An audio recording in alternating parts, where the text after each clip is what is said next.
Okay, 0 to 3 is an early childhood development organization that has received more than $230 million in federal funding since 2008. And it's pushing an agenda that children as young as 2 years old, 2 years old, can show signs of transgender identity.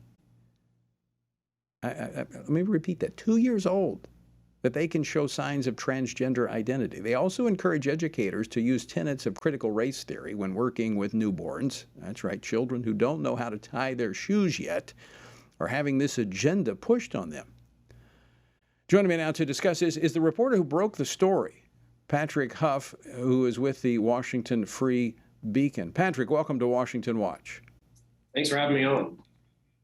All right, so Patrick, I thought this was something on the Babylon Bee. I didn't think it was real. That we actually have a taxpayer-funded group that is exposing 2-year-old children to the idea of gender identity?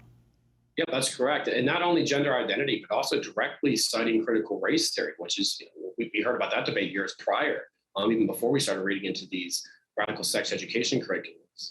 And the thing about this group, 0 to 3, is they are the go-to membership group for early childhood educators. I mean, these are educators who, go to houses and work with young children before they even go into preschool. I mean, this is the earliest level of education a kid's going to get from a teacher.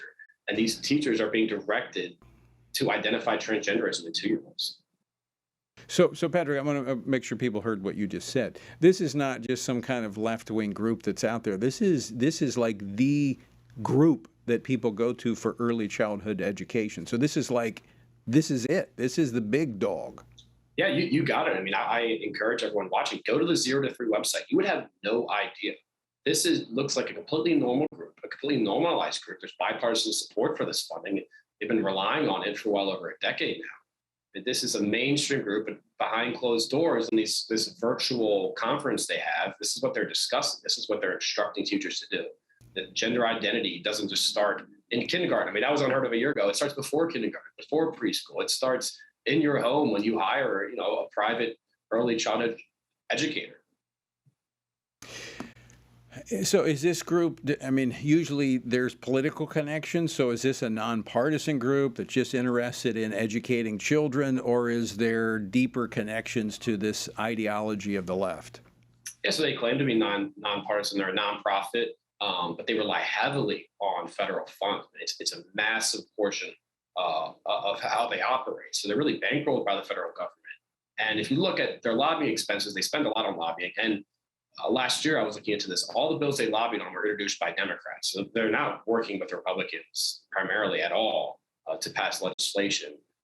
They're getting money from the federal government and using it to lobby in favor of Democrat-sponsored legislation. And then, through these conferences, pushing this radical leftist agenda on small children. So, Patrick, what agencies of the federal government are funding the 0 to 3?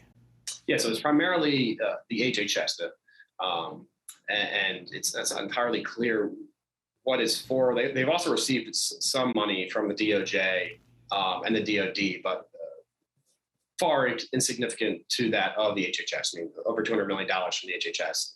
And it's just for different initiatives for children, early childhood education. And, for being fair, perhaps the HHS has no idea they push this radical agenda. But it's what's happening now, and we need to spread the word because it's the truth, and a lot of people don't know about it. Did the federal government respond to you? Did you request information as to whether or not they were aware of this? The federal government had no direct response to me about this push for transgenderism in 2-year-olds, or this push for critical race theory. They certainly dodged this question. So a final question for you, Patrick. A great story, but what else is in the pipeline for 0 to 3? Is more federal money on the way to them? Only time will tell. I mean, they just got a new grant from HHS this month in September. So it's, as of now, continuing to go. If they face enough pressure, we'll see. All right. Patrick Hauf, good to talk with you. Thanks so much. Again, great work on covering this, and appreciate you coming on Washington Watch today. Thanks so much for having me on. Have a good one.